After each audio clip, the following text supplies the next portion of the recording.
December 10, 1941, 3 days after Pearl Harbor. A converted basement beneath the old administration building at Pearl Harbor Naval Station. There's no dramatic combat footage for this part of the story. No beach landing, no aircraft, no artillery. Just a windowless room stacked with punch card machines, coffee cups, and a Navy officer in a smoking jacket who hadn't been home in 2 days. His name was Lieutenant Commander Joseph Rochefort, and, while the rest of the Pacific Fleet was still counting its dead in the harbor above him, he was already at war in a way almost nobody in Washington understood or, frankly, respected yet. 6 months later, this man, and roughly 100 people working under him, would hand the United States Navy a victory so complete it altered the entire trajectory of World War II. But, to understand why the Imperial Japanese military, a force that had just humiliated the strongest navies in the Pacific in a matter of weeks, would come to fear a windowless basement in Hawaii more than almost anything else the Americans had.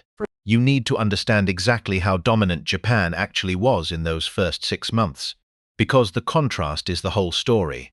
By the spring of 1942, Japan's advance across the Pacific and Southeast Asia had been staggering. Malaya fell in January. Singapore, supposedly Britain's impregnable fortress, surrendered on February 15, 1942. The largest capitulation in British military history. The Philippines fell by early May. The Dutch East Indies, Burma, Hong Kong, Wake Island, all gone within roughly 5 months of Pearl Harbor.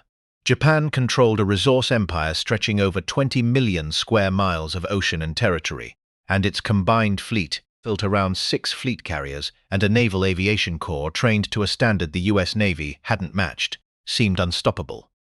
Admiral Yamamoto, who commanded that fleet, had privately warned his own government before the war even started that Japan could run wild for 6 months to a year. But that after that he had no confidence at all. He had no way of knowing that the thing working against that 6-month clock wasn't going to be American industrial production. Not yet. It was going to be a codebook. Before I go further, if this is the kind of World War II history you actually want, not the version that skips straight to the battle and ignores the men who made the battle possible. I'd genuinely appreciate it if you stuck around, because this channel exists specifically to dig up stories like this one. Drop a comment and tell us where you're watching from and whether anyone in your family served in it. I read every single one. Now, back to that basement. The Imperial Japanese Navy communicated using a cipher system the US Navy called JN-25. A codebook of roughly 45,000 5-digit number groups, each representing a word or phrase, further scrambled by a constantly shifting layer of additive numbers the Japanese changed on a rolling basis, specifically to defeat exactly the kind of work Rochefort's team was doing. It was not, by any reasonable military assessment in early 1942, supposed to be breakable in any time frame that mattered. Station HYPO, the unit Rochefort commanded, had been quietly chipping away at JN-25 since before the war even started, but by January and February 1942 they were still only recovering fragments, enough to guess at troop movements, not enough to predict a battle.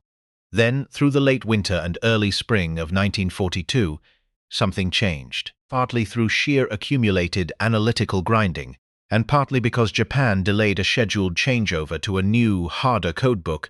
Rochefort's team began reading a genuinely useful volume of Japanese naval traffic.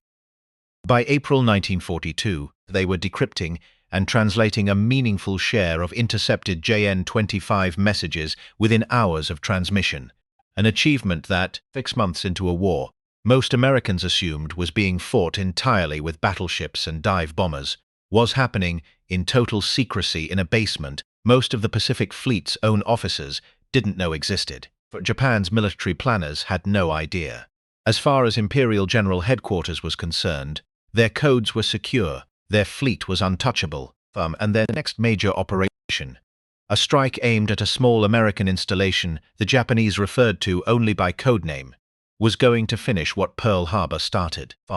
They were about to find out that an American officer in a bathrobe had already read the plan before their own carrier crews had finished loading their planes, May 1942. Somewhere in a stream of intercepted Japanese naval traffic, a 2-letter designator kept showing up, AF. Rochefort's team had seen this letter combination before, attached to messages discussing supply requirements, troop staging, and reconnaissance planning. They were increasingly convinced AF referred to Midway Atoll, a tiny, strategically vital American base roughly 300 miles northwest of Pearl Harbor. But conviction wasn't good enough. Admiral Chester Nimitz, who had taken command of the Pacific Fleet just weeks after Pearl Harbor, and who was, by his own account, initially skeptical of Rochefort's team, needed proof solid enough to risk what remained of his carrier force on it. If Rochefort was wrong, and the real target was Hawaii, or the West Coast, or something else entirely, the United States could lose the war in the Pacific in a single afternoon. Rochefort's team ran one of the more elegant deception operations of the entire war. In mid-May 1942, they had the Midway garrison transmit an uncoded, plain-language radio message stating that the island's water distillation plant had broken down and that fresh water was urgently needed. It was fake. 2 days later, Station HYPO intercepted a Japanese report stating that AF was short on water. That was the confirmation. AF was Midway. The Japanese didn't know they'd just told the US Navy exactly what island they were planning to attack, using their own supposedly unbreakable code to do it. This wasn't a lucky guess dressed up afterward as brilliance. Rochefort brought Nimitz something close to the entire Japanese order of battle before the fight began. He briefed Nimitz that the Japanese combined fleet's WW2 striking force, supported by battleships, cruisers, and a destroyer screen, would approach Midway from the northwest, close to within roughly 50 miles, and begin launching aircraft against the island's defenses, early on the morning of June 4, along with a diversionary strike on Alaska's Aleutian Islands starting a few days earlier. Nimitz had this laid out in front of him roughly 8 days before the battle occurred. In the history of naval warfare, very few commanders have ever gone into a major fleet engagement with that level of advanced knowledge of exactly what the enemy intended to do, and when. It's worth pausing on how close this window actually was. On May 27, 1942, Rochefort's team finalized the last pieces of the puzzle for Nimitz. The Japanese Navy changed its codebooks and additive tables and imposed radio silence, a routine security measure that, had it happened even a week earlier, would have blinded American intelligence completely and left Nimitz guessing in the dark, exactly the way Yamamoto assumed every enemy commander eventually would. Rochefort's team got there just before the door closed. Nimitz, who was not himself a codebreaker and had no technical way to verify Rochefort's methodology, made a decision that historians still regard as one of the more consequential leaps of institutional trust in American military history. He believed him. Against the advice of Navy cryptanalysts in Washington, D.C., who were reading some of the same fragmentary traffic and had reached a different, less confident conclusion about Japanese intentions, Nimitz committed the bulk of his remaining carrier strength. USS Enterprise, USS Hornet, and a hastily patched-up USS Yorktown, which had been so badly damaged at the Battle of Coral Sea weeks earlier that Pearl Harbor's shipyard workers were told to fix it in 3 days instead of the estimated 3 months, to a position northeast of Midway, lying in wait for a Japanese fleet that had no idea it was already being watched. Coral Sea, fought in early May 1942, deserves its own mention here because it's part of the same intelligence story. That battle, the first in history, where opposing carrier fleets never sighted each other directly, was tactically closer to a draw. The US lost the carrier Lexington and Yorktown was badly hurt, but it was strategically decisive in a quieter way, forced Japan to postpone and ultimately cancel its planned invasion of Port Moresby, New Guinea, and it kept 2 additional Japanese fleet carriers, Shokaku and Zuikaku, out of the fight that was coming next at Midway. A fight Japan would now enter with 6 fewer available flight decks than it might otherwise have had. By the first days of June 1942, everything was in place. Yamamoto's plan was moving forward exactly as intended, built on the assumption that American forces were somewhere back at Pearl Harbor, unaware that Midway would be an easy trap, a lure to draw out and destroy the remainder of the US Pacific Fleet in one decisive stroke. Instead, 3 American carriers were already positioned northeast of the island, from their commanders holding a level of foreknowledge that no Japanese officer in the combined fleet could have imagined possible. On the morning of June 4, 1942, Japanese carrier aircraft launched their strike against Midway's defenses exactly as Rochefort had predicted, down to the hour. What happened to the 4 Japanese fleet carriers waiting behind that first wave is where this story turns from an intelligence triumph into one of the most one-sided naval battles in modern history. And where the Imperial Japanese Navy first began to understand, in the worst possible way, exactly what they'd been up against in that basement all along. June 4, 1942. 10:22 a.m. The waters north of Midway Atoll. In roughly 6 minutes, 5 bombers from USS Enterprise and USS Yorktown caught 3 Japanese fleet carriers, Akagi, Kaga, and Soryu, with their flight decks packed full of fueled, armed aircraft in the middle of a rearming cycle. All 3 were burning wrecks within minutes. A 4th carrier, Hiryu, launched a counterstrike that badly damaged Yorktown before it too was found and destroyed later that afternoon. By the time the battle wound down on June 7, 1942, Japan had lost all 4 fleet carriers it had used to attack Pearl Harbor 6 months earlier, roughly 250 aircraft, and critically, hundreds of its most experienced naval aviators and irreplaceable deck crews. Japan's training pipeline could not produce fast enough to replace. The United States lost Yorktown and 1 destroyer.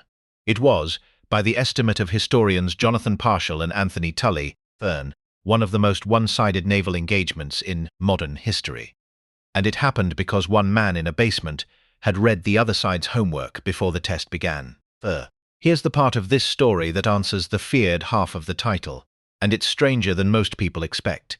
The Imperial Japanese Navy did not conclude, after Midway, that its code had been broken.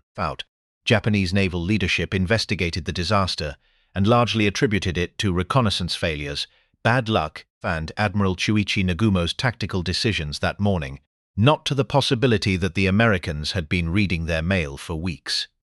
It was, in a strange way, almost too catastrophic a failure for Japan's command structure to trace back to something as unglamorous as compromised cryptography. JN-25 was updated periodically over the following months as routine security practice, but it was never abandoned or fundamentally rebuilt, meaning Station HYPO and its sister code-breaking units kept reading significant portions of Japanese naval traffic for years afterward. But there was one moment where that secret nearly died in the open, and it's worth including precisely because it shows how fragile this entire advantage really was. Shortly after Midway in June 1942, the Chicago Tribune ran a story, forced from a reporter who had been aboard USS Lexington at the Battle of Coral Sea a month earlier, that strongly implied the US Navy had known Japan's order of battle in advance, effectively hinting, for anyone paying close attention, that JN-25 was compromised. It triggered a federal grand jury investigation into potential violations of the Espionage Act. No one was ultimately convicted, and by sheer good fortune, Japanese intelligence never picked up on the story at all. Had they read it and connected the dots, they could have rebuilt their entire naval code from scratch, and the entire remaining trajectory of the Pacific War might have looked very different. The clearest proof of exactly how much the Japanese should have feared this basement in Hawaii came 10 months later, on April 18, 1943. American codebreakers intercepted and decrypted a detailed itinerary for Admiral Isoroku Yamamoto, the same man who had planned Pearl Harbor and warned his own government he could only run wild for about a year, showing the exact flight schedule for his inspection tour of Japanese forces in the Solomon Islands. 16 American P-38 fighters, briefed with almost surgical precision on where and when to intercept him, shot down his aircraft over Bougainville. Yamamoto died in the jungle wreckage of a plane the U.S. Navy had known about because of the same code-breaking pipeline that Rochefort's team had built in the desperate months after Pearl Harbor. The Japanese High Command was stunned by the loss and never fully accepted, even afterward, that it had happened because their own communications had been read from the inside. That is really the whole shape of this story. For the first 6 months of World War II in the Pacific, Imperial Japan looked unstoppable, an empire built by conquest across 20 million square miles in under half a year, a navy that had just erased most of the US battle line at Pearl Harbor. But the one force actually capable of stopping that momentum wasn't a fleet or an army.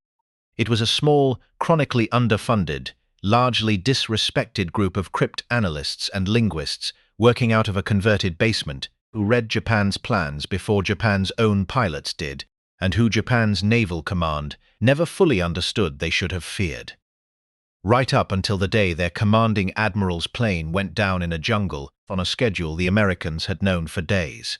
If you want more of this kind of WWII history, the intelligence war, not just the battles, this channel is going to keep telling it. Drop a comment and tell us where you're watching from, and whether anyone in your family served in it. I read everyone, and it genuinely shapes what gets covered next.